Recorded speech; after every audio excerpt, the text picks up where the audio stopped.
I went to madrasa. I studied a few madrasas. I studied for about 9 years. I graduated, with the things that I know today. Okay, in boarding schools I went. I became an imam. Now imagine this. Okay, I want you to understand this. 9 years I was in a madrasa. Okay, so I was in 3 different madrasas over 9 years, and I was learning literally 6 days a week. 6 to 8 hours of lessons a day, and I was studying all the time about Islam. Now imagine after 9 years I come out, okay, 9 years I come out, I'm an imam of a masjid in North London. And after about 5 or 6 years after I finished, I graduated, one day I had an interview in central London in ITV news, ITV studio. Okay, there was a debate between a Christian, a Jewish rabbi, a Christian priest, myself, and Melvin Braggs was I think his name is Melvin Braggs. I think he was the host of the show. So anyway, the thing was, it wasn't about the show. It was the journey that I had from the studio back to my house. So they paid for a taxi journey from my house to the studio, and they paid for a taxi journey from the studio back to my house.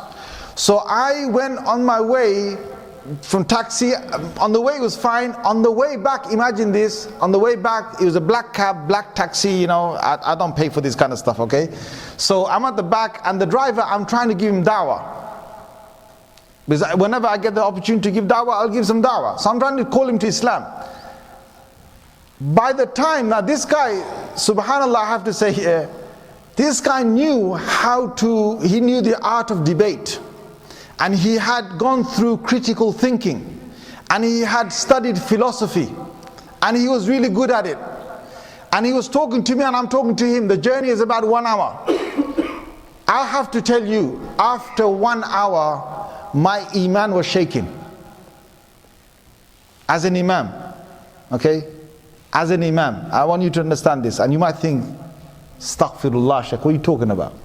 Yeah? I'm telling you, 9 years of studying Islam, studying the Quran, studying tafsir, studying hadith, studying all of that, and this person had my Imaan shaking because I was thinking, I didn't have the answers to give to him. Now, what you got to understand, why am I telling you this? I'll tell you why I'm telling you this. Is because these youngsters here who go to college and university, one thing I have to say to him: don't you ever let them go and take the subject of philosophy. Don't do that.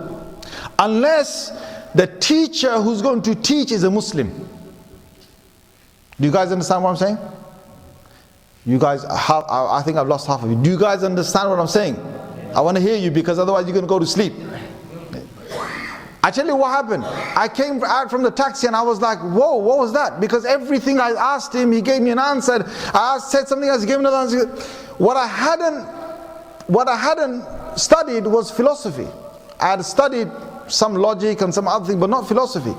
So then I went to a Muslim philosophy teacher, and I studied philosophy under him for 2 years. And then I became a teacher of religious philosophy, and I taught that for about 5 to 6 years.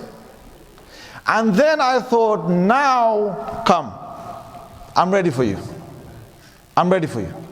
Because the thing is, you can study the religion, but philosophy is a different subject. And philosophy, if you know how philosophy works, if you know how these really complicated questions work, they can make you like freeze. They can make you believe that door is a window, and they can make you believe that the window is a door. It depends how good you are in the art of debate.